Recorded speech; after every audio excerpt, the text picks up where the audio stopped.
হাত ছাড়িয়ে দিলেন কেন? আপনার হাত সত্যি সত্যি ভেঙে ফেলবো ভাবছেন? অদ্রিজা বিরক্তি নিয়ে তাকালো। হাতটা পুনরায় ছাড়িয়ে নিয়ে ঝাঝালো দৃষ্টিতে তাকালো সে। অনামিকা আঙুল থেকে রিংটা খুলে নিয়েই রক্তিমের হাতের মুঠোয় ধরিয়ে দিল। তীব্র রাগ আর ক্ষোভে চোখ মুখ লাল করেই বলে উঠল, আপনার দেয়া কোনো কিছু আমি পরবো না। রিংটা আপনার কাছেই রাখুন। আপনার দেয়া পায়েলটাও অনেক আগেই খুলে রেখে দিয়েছি, আপনাকে দিয়ে দিব। রক্তিমের হাসি মাখা মুখের চাহনির বদল ঘটল এবার। ফর্সা ধপধপে নাক মুখ লাল হলো, চোয়াল শক্ত হয়ে এলো যেন। হাঁটু গেড়ে বসেই অবিশ্বাসের সাথে অদ্রিজার শাড়ি সরিয়ে পায়ে পায়েলটা যে নেই তা নিশ্চিত হলো। সঙ্গে সঙ্গেই রাগটা শতগুণ বাড়ল তার।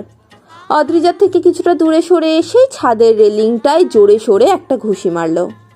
ক্ষিপ্ত চাহনিতে অদ্রিজার দিকে তাকিয়েই দাঁতে দাঁত চেপে বলল, ভালো করলেন না, একদমই ভালো করলেন না অদ্রিজা। অদ্রিজা তাচ্ছিল্য নিয়ে হাসলো। বুকে হাত জোড়া ভাঁজ করে দাঁড়িয়েই নেহাদের কাছাকাছি গিয়ে দাঁড়ালো সে। ক্লান্ত কণ্ঠে বলে উঠল, আমি সত্যি অনেক ক্লান্ত নেহা। অত্রে চল, বাড়ি যাব। সুইট হার্ট, এবার বাড়ি যাই প্লিজ। সুইট হার্ট মিনমিনে চোখে তাকালো। অসহায় মুখ করে একবার রক্তিম তো একবার অদ্রিজার দিকে তাকালো। কত আশা কত স্বপ্ন নিয়ে সবাই মিলে এই সারপ্রাইজ প্ল্যান করেছিল। শেষ পর্যন্ত সারপ্রাইজটার যে 12টা বেজে গিয়েছে তা রক্তিমের চোখ মুখ দেখে বুঝতে আর বাকি রইল না তার। হতাশ চাহনি ফেলেই বলে উঠলেন তিনি, যাবে যাবে মানে? এবার থেকে তুমি এখানেই আমার সাথেই থাকবে। একা একার কত বাজে যায় শুনি। জান তো আগে বলেই নি আমার একটা সতীন আছে, নয়তো অনেক আগে থেকেই সতী নিয়ে সংসার করা শুরু করে দিতাম। সবটা জানের দোষ। অদ্রিজা ম্লান হাসলো, নরম কণ্ঠে বলল, সুইট হার্ট, তুমি চিন্তামুক্ত থাকো। তোমার সুখের সংসারে কোনো সতীন আসবে না।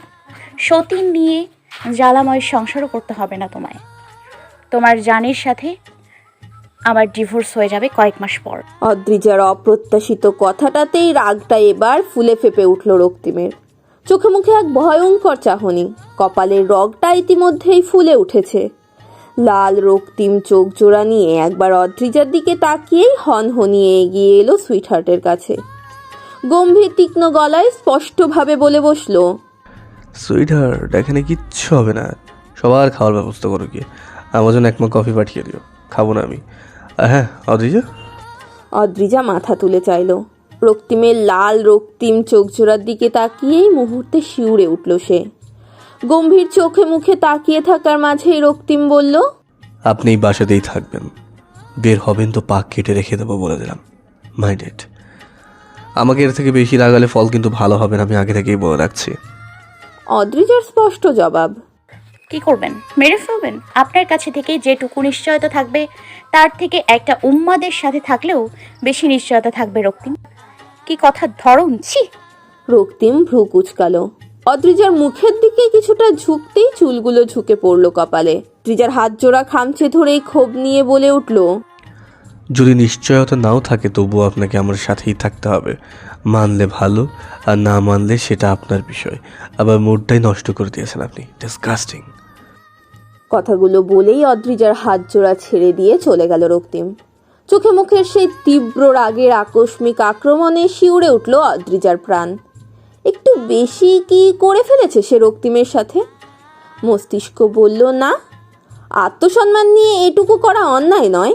রক্তিমই তো বলেছিল তার আত্মসম্মান নেই, সে বেহায়া। তবে আজ কেন আত্মসম্মান দেখাতে না দেখাতেই রাগে থিতিয়ে গেল তার চোখ মুখ? এই বাসা থেকে শত জোড়াজুড়ির পরও যাওয়া হয়ে ওঠেনি অদ্রিজার। রাত এখন অনেক। এত রাতে বাসায় একা ফেরা যেমন তার পক্ষে সম্ভব নয়, ঠিক তেমনই বাসায় থাকাটাও তার উচিত নয়। অত্রি আর তার মা জোর করে রেখে গেল এখানে। তার চাওয়ার কি কোনো গুরুত্ব নেই? অদ্রিজা ভেবে পেল না। মনটা হঠাৎ ভীষণ খারাপ বোধ হলো। যুবতী মন হঠাৎ ওই কিশোরী মনের মতো রাগ অভিমান জড়সড় হলো। কান্না আটকানো কষ্টে ছটফট করলো সে। তার বোন আর বান্ধবী এমনটা করতে পারলো তার সাথে? বাসায় পৌঁছে দিলে কি এমন বেশি ক্ষতি হয়ে যেত তাদের? অদ্রিজা ভাবলো, ভীষণভাবে ভাবলো। চোখ মুখ কালো করলো, দম বন্ধ কর কষ্টে কান্না আটকালো। ঠিক তখনই দরজায় করাঘাত পড়ল। অদ্রিজা ঘাড় ঘুরিয়ে চাইল দরজার দিকে। এগিয়ে গিয়ে দরজা খুলে দিতেই চোখে পড়ল রক্তিমের ভেজা মুখ।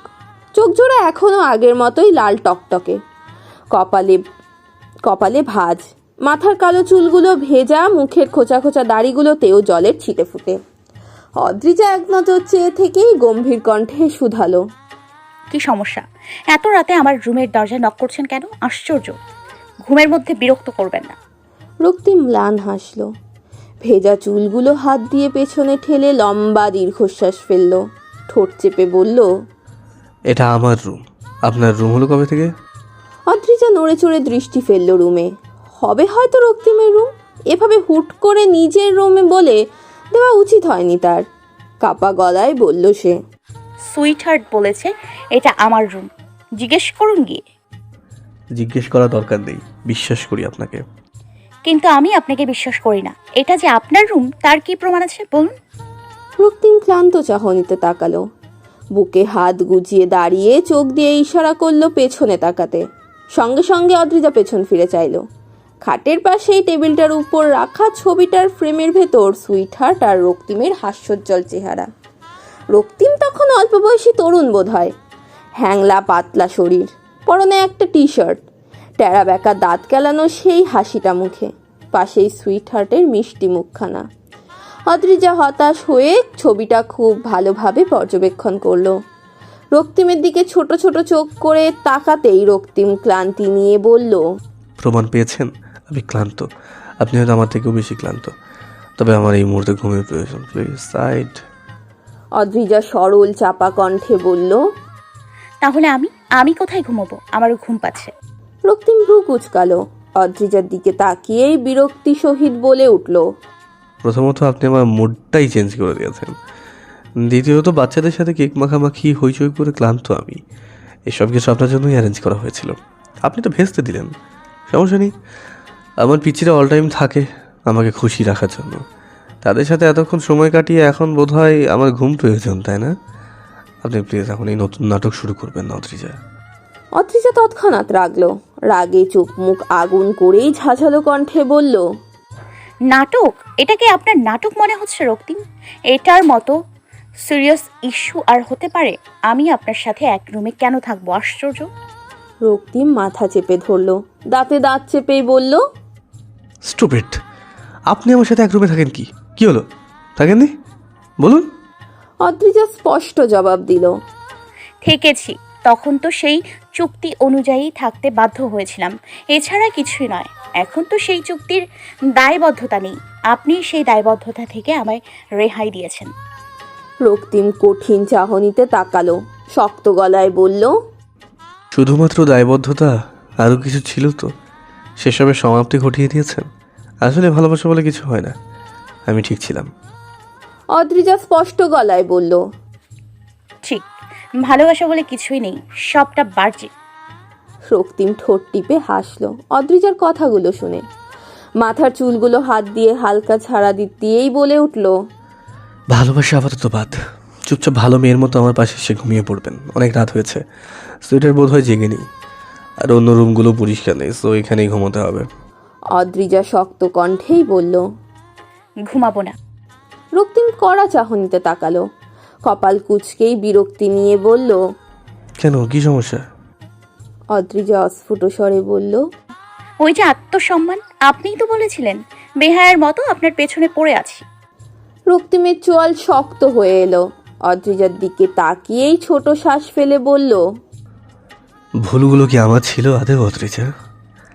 সৃষ্টিকর্তা ইচ্ছে করেই ভুলগুলো আমার উপর চাপিয়ে দিয়েছেন, আর সেই মিথ্যে ভুলের শাস্তিটাও আমায় পেতে হচ্ছে। আপনি খাটে ঘুমুন, আমি সোফায় ম্যানেজ করে দেবো। অদ্রিজার ঘুম ভাঙতেই চোখে পড়ল রক্তিমের নেশা ধরানো চাহনি। ফ্লোরে হাঁটু গেড়ে বসে বিছানার উপর হাত জোড়া রেখে মুখটা অদ্রিজার মুখের সামনেই রাখল সে। অদ্রিজার ঘুমন্ত চেহারার দিকে ঘোর লাগানো চাহনি ফেলে বেশ কিছুক্ষণ তাকিয়ে থাকার মাঝেই ঘুম ভাঙল অদ্রিজার।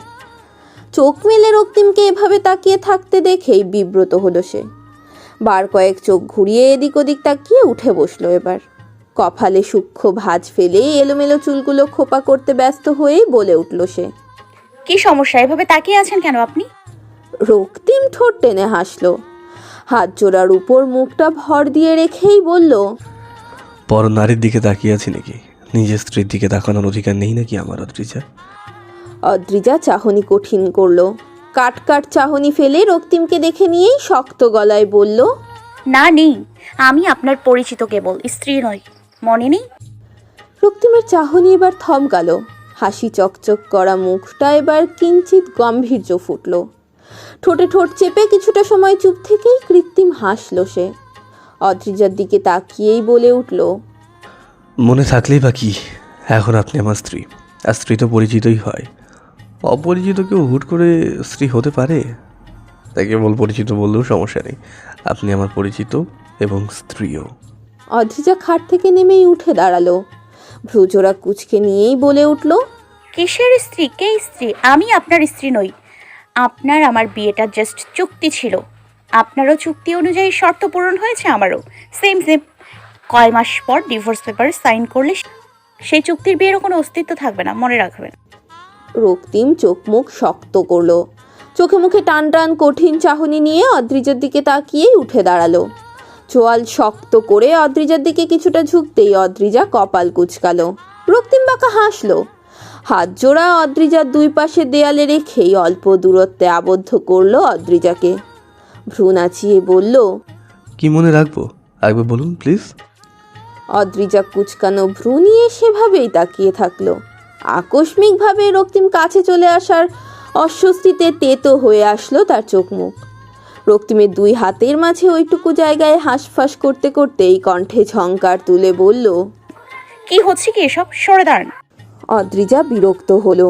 চরম রকম বিরক্তিতে থিতিয়ে উঠল তার মন প্রাণ, সাথে সাথে জন্মালো রাগ। দাঁতে দাঁত চেপেই বলে উঠল সে, শুনলাম না, এবার বলুন কি করবেন। রক্তিম ঠোঁট টিপে হাসলো। অদ্রিজার কথাটাকে উপেক্ষা করেই চোখ টিপল।